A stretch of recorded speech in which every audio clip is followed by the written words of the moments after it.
না রাখতো না ভাই, আসলে আসছি তো অনেক দূর থেকে, সিরাজগঞ্জ থেকে আসছি। মূলত আসছি হচ্ছে আপনার ভিডিও দেখছি, ভালো লাগছে হাসান ভাইকে, সেই উদ্দেশ্যে এত দূর থেকে আসা। কিন্তু আসার পরে দেখলাম হাসান ভাইয়ের মুড অফ। হাসান ভাইয়ের মুড অফ মানে তো আমরা যারা সাবস্ক্রাইবার আছি, আমরা যারা হাসান ভাইকে ভালোবাসি, পছন্দ করি, তাদের মুড অফ হবে, এটাই তো স্বাভাবিক। এই তো, এর বাইরে কিছু না। পিসি দিয়ে মূলত অনলাইনে কাজ করার ইচ্ছা আছে। অনলাইনে কাজ করবেন, পাশাপাশি একটু গেম টেম যদি হালকা গেমিংও করবেন। কি লেখা 50-60 হার্জ এটা একটু দেখবো। টাচ করার পরে এখানে স্ক্যানিং আসবে, সাথে সাথে কিন্তু এটা আমি ট্রান্সলেট করতে পারবো এখান থেকে।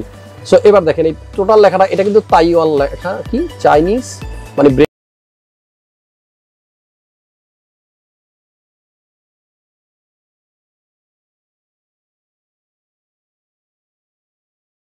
সবাই আমার বিশ্বাস যে যেখানে আছেন অনেক বেশি ভালো আছেন, সুস্থ আছেন আর নিরাপদে আছেন।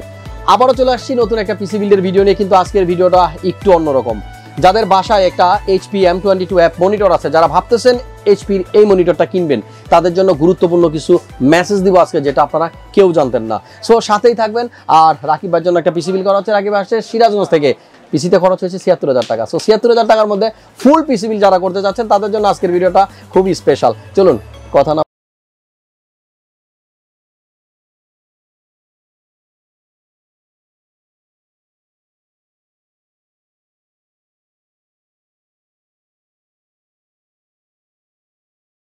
খুব রাগ হয়েছিলেন আমার উপরে। না না, ব্যাপারটা কি বলেন তো? না রাখতো না ভাই, আসলে আসছি তো অনেক দূর থেকে, সিরাজগঞ্জ থেকে আসছি। মূলত আসছি হচ্ছে আপনার ভিডিও দেখছি, ভালো লাগছে হাসান ভাইকে, সেই উদ্দেশ্যে এত দূর থেকে আসা। কিন্তু আসার পরে দেখলাম হাসান ভাইয়ের মুড অফ। হাসান ভাইয়ের মুড অফ মানে তো আমরা যারা সাবস্ক্রাইবার আছি, আমরা যারা হাসান ভাইকে ভালোবাসি, পছন্দ করি, তাদের মুড অফ হবে, এটাই তো স্বাভাবিক। এই তো, এর বাইরে কিছু না। ওকে, সো মাঝে মাঝে মন খারাপ থাকতে পারে, ফ্যামিলিগত কোনো বিষয় থাকতে পারে, এজন্য আমার মুড অফ থাকতেই পারে। এই মুড অফটাকে অন করে দেওয়ার দায়িত্ব আপনাদের। জি ভাই, ঠিক আছে। সো ভাইয়া একটু আগেই আমার উপরে কিছু কথা বলতেছিল, খুব খারাপ লাগতেছে আমার কাছে, এই জন্য আমি এবার এক্সপ্লেন করে দিলাম কি জন্য আমার মন খারাপ। এবং ভাইয়া যে পিসি বিল্ড করার পরে ব্লক করতে চাইবে, সেটা আমি তখনই বুঝতে পারছিলাম।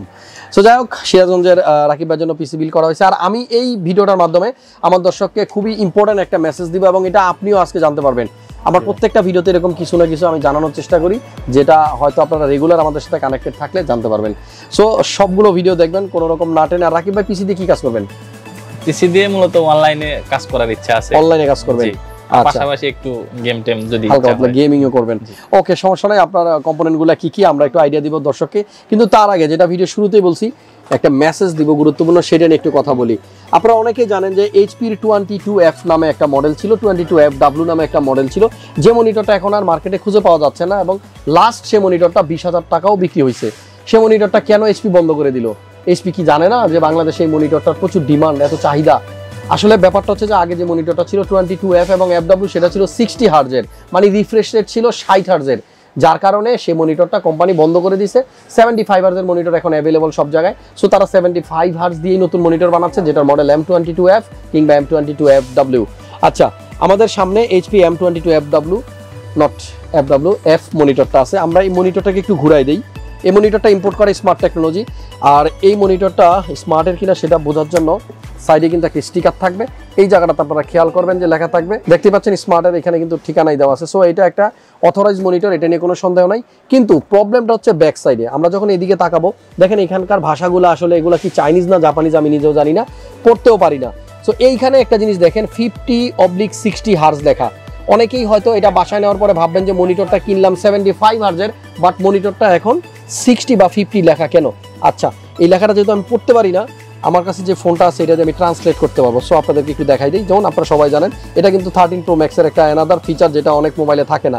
ক্যামেরা থেকে আপনারা লেখাগুলোকে ট্রান্সফার করতে পারবেন, মানে ট্রান্সলেট করতে পারবেন। দেখেন এই জায়গাতে কি লেখা আমি একটু দেখতে চাই। এই মনিটরটা একটু এদিকে ধরা যাবে? ওকে, সো আমি এখানে কি লেখা 50-60 হার্জ এটা একটু দেখবো। টাচ করার পরে এখানে স্ক্যানিং আসবে, সাথে সাথে কিন্তু এটা আমি ট্রান্সলেট করতে পারবো এখান থেকে। সো এবার দেখেন এই টোটাল লেখাটা, এটা কিন্তু তাইওয়ান লেখা, কি চাইনিজ মানে ব্রেকেটে তাইওয়ান লেখা। যাই হোক, এনিওয়ে, এবার এই 50-60 হার্জটা কি আসলে রিফ্রেশ রেট, এটা একটু দেখেন। লেখা আছে এই যে, এটা হচ্ছে রেটের যে ভোল্টেজ, এই ভোল্টেজের ফ্রিকোয়েন্সি 50 থেকে 60 হার্জ, এটা কিন্তু নট রিফ্রেশ রেট। সো এইটা দেখে আপনারা কেউ ভয় পায়েন না যে এটা 5 জিরো অথবা 60 মানে 50 বা 60 হার্জের মনিটর কিনা, না, ডেফিনেটলি এটা M22f, এটা 75 হার্জের মনিটর। এবার একটা কথা আছে, অনেকে বাসায় নেওয়ার পরে যখন এই মনিটরটা পিসির সাথে কানেক্ট করবেন, আপনি যখন প্রপার্টিজে যাবেন সেখানে গিয়ে দেখবেন যে আপনার 60 হার্জ শো করতেছে। এটা অনেকেরই করে, আমি জানি, কিন্তু এটার কারণ কি শুনেন, আপনার বাসায় যে পিসিটা আপনি ইউজ করতেছেন সেটাতে যদি ডিসক্রিটেড কোনো গ্রাফিক্স কার্ড না লাগানো থাকে, এক্সট্রা কোনো জিপিইউ না লাগানো থাকে, আপনি যদি ইন্টেলের যে বিল্ট ইন গ্রাফিক্সটা থাকে, ইন্টেল ইউএসডি 730 হতে পারে, 750 হতে পারে, এই যে গ্রাফিক্স কার্ডগুলো আছে বিল্ট ইন, সেই গ্রাফিক্সের ম্যাক্সিমাম মানে ক্ষমতা 60 হার্জ, এর উপরে সে দিতে পারে না। সো আপনারা যারাই বাসায় 60 হার্জ দেখে মন খারাপ করেছেন, এটা নিয়ে মন খারাপ করার কিছু নাই, 75 হার্জেরই মনিটর এইচপি। তবে আপনারা যদি আলাদা গ্রাফিক্স কার্ড আপনি ইউজ করেন সেক্ষেত্রে কিন্তু এই 75 হার্জটা আপনি দেখতে পারবেন। ওকে, সো এই গুরুত্বপূর্ণ মেসেজটা আমি দিয়ে দিলাম। আমার একটা ক্লায়েন্ট আজকেই কিন্তু আসছিল, সে মন খারাপ করে আসছে বাসা থেকে যে ভাইয়া 75 হার্জের মনিটর বাসায় নিয়ে গেলাম, মনিটরে প্রপার্টিজে বাসায় গিয়ে দেখতেছি 60 হার্জ, পাশাপাশি মনিটরের পিছনেও 50-60 হার্জ দেখা। তো এইটা আসলে আমি খুব টেনশনে ছিলাম যে ঘটনাটা কি, আসলে পড়তেও পারতেছিলাম না। দেন আমি যোগাযোগ করলাম স্মার্ট টেকনোলজির সাথে, তারা আমাদেরকে জানিয়ে দিল যে এটা অবশ্যই 75 হার্জের মনিটর এবং এটা 50-60 হার্জ যেটা লেখা আছে এটা রিফ্রেশ রেট না, এটা হচ্ছে যে ভোল্টেজের আসলে ফ্রিকোয়েন্সি। সো যাই হোক রাকিব ভাই, আপনার ভিডিওর মাধ্যমে আমার দর্শকদেরকে এই ইনফরমেশনটা দিয়ে দিলাম, আর দোয়া করবো আপনার যে কাজের জন্য আপনি পিসি নিচ্ছেন সেটা যেন সুন্দরভাবে করা যায়। রাকিব ভাই অনেক ভালো থাকবেন। থ্যাংক ইউ ভাই। ওকে, এবার একটু আইডিয়া দেওয়া যাক রাকিব ভাই পিসিতে কি কি কম্পোনেন্ট আছে। প্রসেসর Ryzen 5 এর 5600G, 6 কোর 12 থ্রেড, 3.9 বেসি স্পিড, 4.4 বুস্ট স্পিড এবং এটাতে 19 MB ক্যাশ থাকে। সুপার একটা প্রসেসর, যাদের আপাতত গ্রাফিক্স কার্ড নেওয়ার চিন্তা ভাবনা নেই তারা এটা দিয়েই কাজ চালাতে পারবেন। আচ্ছা, মাদারবোর্ড হিসেবে ইউজ করা হয়েছে গিগাবাইটের B550M DS3H, এই মাদারবোর্ডটাই দেওয়া হচ্ছে B550M DS3H, 4টা RAM ইউজ করা যায় মাদারবোর্ডে, 3 ইয়ার্সের ওয়ারেন্টি থাকবে। পাশাপাশি পাওয়ার সাপ্লাই ইউজ করছে CB550, যেটা আসলে বলার অপেক্ষা রাখে না যে ফিউচারে উনি ভালো কোনো গ্রাফিক্স কার্ড ইউজ যেন করতে পারে, জন্য আগেই বড় একটা পাওয়ার সাপ্লাই নিয়ে নিছে। 80+ ব্রোঞ্জ সার্টিফিকেশন আছে 5 ইয়ার্সের ওয়ারেন্টি। কোরসায়ারের 2টা RAM আছে আজকের বিল্ডের সাথে, দুইটাই কিন্তু 9GB 8GB করে 3200 মেগাহার্টজের 16GB RAM, এবং এটা দিয়ে উনি কাজ করবে, ডেফিনেটলি ভালো একটা পারফরমেন্স পাওয়া যাবে। লাইফ টাইম ওয়ারেন্টি থাকবে র্যামের জন্য। SSD ইউজ করা হয়েছে 512GB NVMe, এইখানে আপনি চাইলে টাকা কম্প্রোমাইজ করতে পারবেন, কারণ 512 নিচে আপনার 256 দিয়েও কাজ হবে।